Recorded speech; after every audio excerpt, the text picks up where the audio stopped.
Welcome to the Jill on Money Show. It's Wednesday, July 24th, and we are here trying to help you make better financial decisions. And we do that by asking you to do just a little bit of work. Could you go onto our website, which I am sure is bookmarked by now, jillonmoney.com. There you will see in the upper right-hand corner a Contact Us button. And when you click on it, you can complete the form. And that's the email that we receive from you. It's very easy to do, right? Okay. If you want to come on the air live, check the box marked as everything else. And I know that some of you are shy, and that's why we are trying to do. We got a little feedback when you guys said do more of the emails. Some people like the calls. Some people like the emails. We do a little bit of everything because that's how we roll here. So let's talk about the emails that we've just gotten. This is from Matt, who writes, "Hello, Jill. I love the podcast. We are in our late 30s. We've got 2 kids under the age of 5. We just sold our house and pocketed $200,000 for a future home purchase. We have moved in with family as we haven't found a house yet. Our current house hunt is for that forever home, and the price tag will likely be $800,000 to $1 million. Total income is around $400,000. Total assets include $250,000 in brokerage, $650,000 in a 401k pre-tax, $120,000 in a Roth IRA, $25,000 in an HSA, $65,000 in 529s and UTMA accounts. And then, of course, the $200,000 from the recent house sale. Okay, we are now debating, should we sell some of the brokerage to put 20% down or putting less than 20% down? We do qualify for physician loans, and that would allow us to do 5 or 10% down with no PMI, but a slightly higher rate. I'm fine with debt. I do love having the flexibility of a large brokerage account to weather a layoff or maybe even for early retirement. Thanks. I think we just look at the 200 as your when you say 800 to $1 million, I presume it's going to be $1 million because that's usually what happens. I would just always put 20% down. Wouldn't put less than 20 down, and I wouldn't put more than 20 down. That's what I would do.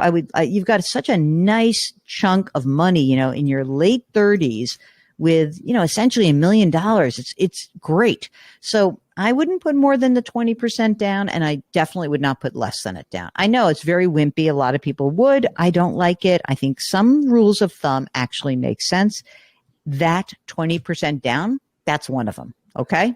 This is from Elizabeth, who writes about a couple of housekeeping questions. Okay. Elizabeth is 39 years old and her husband is 44. They've got kids who are 3 and 7. I love my younger listeners, Mark. It's very excellent. Their household income is $135,000. Her husband has 20 to 25 years of term life insurance, about $500,000. Elizabeth has a 30-year term for $1 million. They have whole life insurance policies. Already my stomach's turning. Okay. They purchased them in 2011. You know why that's good? Because that essentially means that those policies probably don't have any fees to get out. Elizabeth has a $25,000 whole life policy, which now has a cash value of what she'd really get out. It's just about $3,000. So both of them have that. They've got a house that's worth $540,000. They have a 3.44% mortgage for $375,000.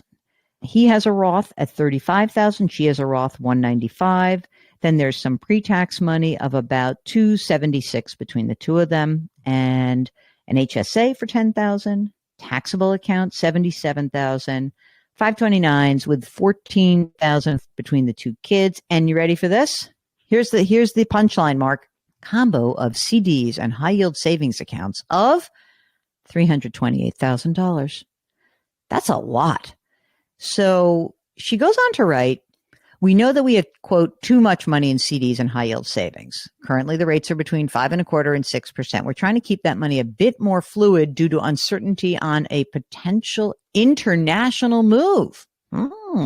Okay, wait a sec. They're putting away $2,600 a year into their taxable account, and 12,000-ish into her 401k. Okay. If we want to keep the $328,000 liquid, is there anything else we should be thinking about? We are earning a decent amount of interest on this money, and we've just been reinvesting. Any thoughts here? Second question is about 401k. It's all pre-tax. Should I switch to the Roth option? Third, should I drop the $25,000 whole life insurance policies? I've been thinking about dropping it for a year. I haven't had the guts to do it. It would free up a little bit of money. How do we do this? What do we do with the lump sum? Is it taxable? Okay, Elizabeth, let's first do the easy one. Yeah, get rid of the whole life policies. It's ridiculous. Before you just get done with them, just ask the insurance company, what is the tax liability if I cash these out? And don't call the agent. Call the company where it's held, and they'll tell you that exact question, the answer to that question. Okay. It's not going to be a lot of money. You only owned it for 10 or 12 years. So the tax hit is usually you calculate everything that you've put into the policy. And if the money you're getting out, which again, it's not that much money for you guys. You said that it's $3,000. So I don't know if you've put more or less than $3,000, but there's not going to be a big tax hit one way or the other. Okay. So that's number one. Get rid of it. Call first. Next, 401k. You know what I was interested in? It's like she has the household annual income. It sounded to me like she's working, but he's not. And I'm not sure about that. But it seems like because you're the only one making a retirement contribution. So if your household income's $135,000, it should all be Roth. Absolutely. Now, here's the thing. I need to know more about this international move, because if you want to keep everything liquid, it's fine. You can have CDs, but do you really need this much money liquid? I think these interest rates are going to come down. It sounds like you're doing a good job juggling it, but you know what? I'm not convinced that you need all that money, so I need to know more information.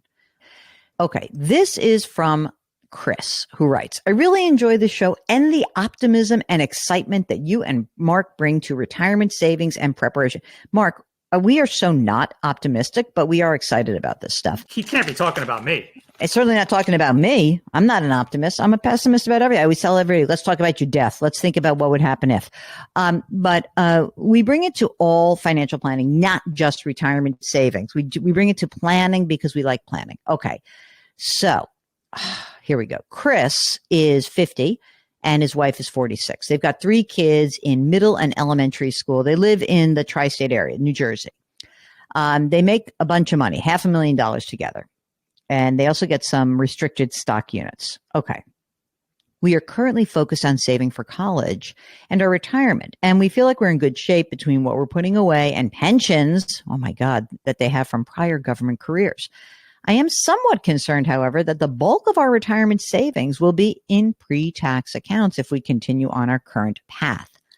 All right. What should we do now to maximize our investments and limit our tax liability in retirement?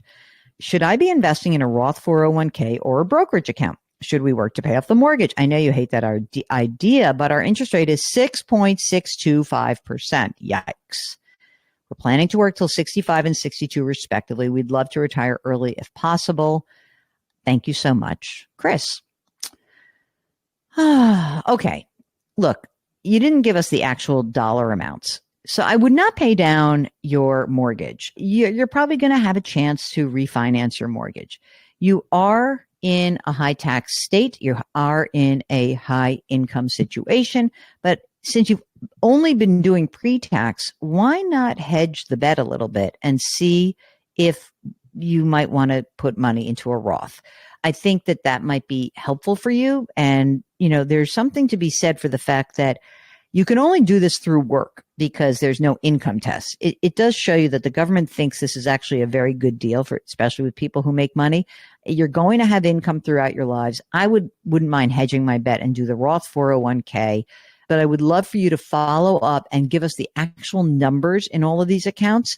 What I do know is that if you hate the idea of a 6.625% mortgage interest rate, if you love the idea of potentially retiring earlier, having your money accessible to you is incredibly important. So I would consider that. Okay. Okay. Here we have another 401k, Roth versus traditional. Jason is a 53-year-old dude. He's married to a 45-year-old woman. She's an educator. They've got 14-year-old and a 9-year-old. All the retirement savings are pre-tax, everything. She's going to have a pension at age 55 or later, depending on her date of retirement. Main question. New employer offers a Roth. And isn't that great? Okay. Hoping to retire simultaneously with my wife when she turns 55 in 10 years. Should I start contributing to a Roth? Yes. Yeah, absolutely. I don't understand. Like it's, especially if you know you're going to have pension income of 60,000, then 2 Social Security checks. Yes. They've got about $1.5 million in their pre-tax accounts. So let's get that going. You asked if you're on track to retire in 10 years. I don't know. How much do you spend? Pretty big question, Jason. You have to follow up and let us know how much money you're spending, and then we'll be able to help you out. Okay, here we go. Are you ready for this, Mark? I just want to make sure you're paying attention. This is from... This is my friend Brigitte. Brigitte writes, quick hi and a note. Hey, Mark. I updated my credit card in my account. It sparked me to send an email to say $35. It's a cheap price, personally. I think you guys need to raise the price. What you folks do for us is worth way more than $35. My vote, raise it. Thanks for all you do. All right, big shot. This is for Jill on Money Live. And I'm very interested in hearing what you guys all think that, like, should we raise the price from $35? I think we should also. I really do. What do you think? Do you think, Mark, you're leaning that way now? Because we have done some great stuff. I really haven't given it a lot of thought lately. I know we're just, we're going to keep it 35 for the rest of this year. We still got a few months to go. But I think, once we get into October, November, I'll give it some more thought. All right. I'm going with it. Brigitte, thank you for your pat on the back. We're very happy about that. Well, thanks all. If you want to lock in that $35 for the next 12 months, you better do it. That's for Jill on Money Live, where you have access to quarterly live webinars and more bonus video content. $35. Oh, by the way, also on the website, guess what? I'm doing the ride again. I cannot do it live. I have to do it virtually, but I need your help. So when you go on the website, you will see a scroll at the top. Donate to Jill's Cycle for the Cause. That is my 275-mile ride to raise money for the LGBTQ Center of New York City. And $5, $10, I don't care, anything. I mean, if you're really rich and we've really helped you, then feel free to donate more. Do whatever you want. It would make it, I love getting small donations from our audience because it just means a lot to me. So thank you in advance. So do that though. And also, like, really, you could do like $15 to the cycle and $35 for Jill on Money Live. $50. It's a nice thank you. Anyway, do what you want though. We still love you no matter what you do. You can subscribe to us on the Odyssey app or wherever you find your favorite podcast. Please leave us a rating and review wherever you listen and do something nice for someone else today. Change your work, change your wealth, change your life. Thank you for listening. Talk to you tomorrow.